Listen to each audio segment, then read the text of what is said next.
जय श्री कृष्ण। राधे राधे। कैसे हैं आप? उम्मीद है कि ईश्वर की कृपा से आप कुशल मंगल हैं। तो चलिए चलते हैं आज के आनंद की ओर।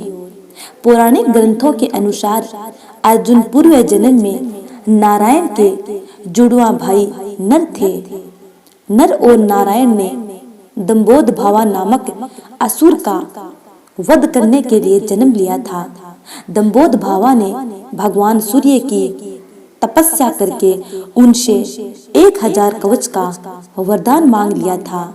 इस कवच के साथ एक और वरदान जुड़ा हुआ था कि हर कवच को तोड़ने के लिए 1000 साल तपस्या करनी पड़ेगी और कवच के टूटते ही वह व्यक्ति भी मर जाएगा जिसने उसे तोड़ा है।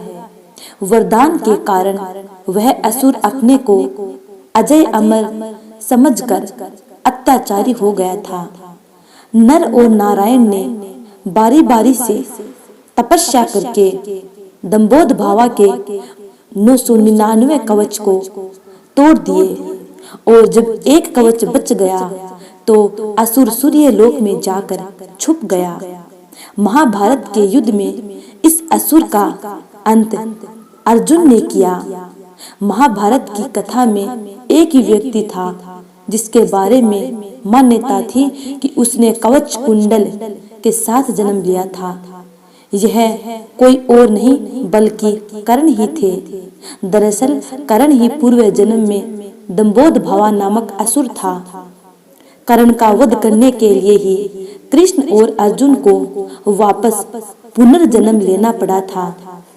पूर्व जन्म में जब दंबोद भावा का कवच टूटता और नर नारायण में से एक की मृत्यु होती तो दूसरा अपने तप से दूसरे को जीवित कर देता और दंबोद भावा से युद्ध करने लगता।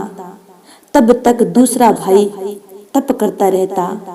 इस तरह नर नारायण के तालमेल से दंबोद भावा असुर का अंत हुआ था। कर्ण और अर्जुन के पिछले जन्म की कथा का वर्णन पद्म पुराण में भी मिलता है।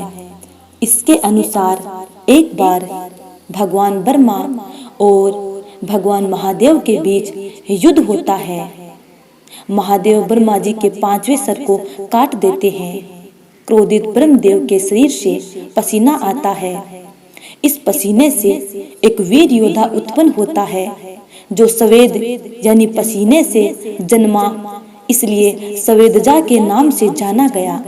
सवेदजा पिता ब्रह्मा के आदेश से महादेव से युद्ध करने जाता है।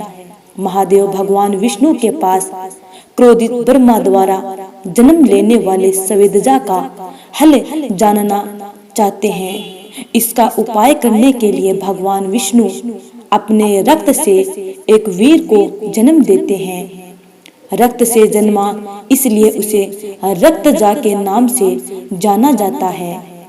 सवेदजा अझार कवच के साथ जन्मा था और रक्तजा अझार हाथ और 500 धनुष के साथ जन्मा था।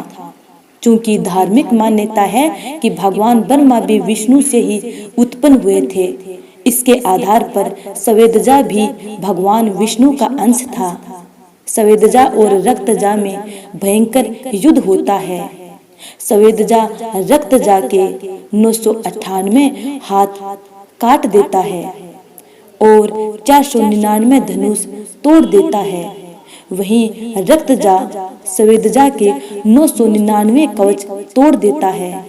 रक्तजा जिस क्षण हारने वाला होता है, भगवान विष्णु समझ जाते हैं कि अब रक्तजा हार जाएगा। वह युद्ध विराम करवा देते हैं। सवेदजा दानवीरता दिखाते हुए रक्तजा को जीवन दान देता है। भगवान विष्णु सवेदजा की जिम्मेदारी सूर्य भगवान को सौंपते हैं, जबकि रक्तजा की इंद्रदेव को। वह इंद्रदेव को वचन देते हैं कि अगले जन्म में रक्तजा के हाथों सवेदजा का वध अवश्य होगा। द्वापर युग में इस वजह से ही रक्तजा अर्जुन और सवेदजा कर्ण के रूप में जन्म लेते हैं और महाभारत के युद्ध के दौरान अर्जुन अपने कई जन्मों के दुश्मन कर्ण की युद्ध के दौरान वध करते हैं। उम्मीद है कि आपको ये वीडियो अच्छी लगी है। यदि अच्छी लगी है तो लाइक, कमेंट और ज़्यादा से ज़्यादा लोगों में शेयर करना। आने वाली वीडियो का इंतजार करना। तब तक के लिए जय श्री कृष्ण, राधे राधे।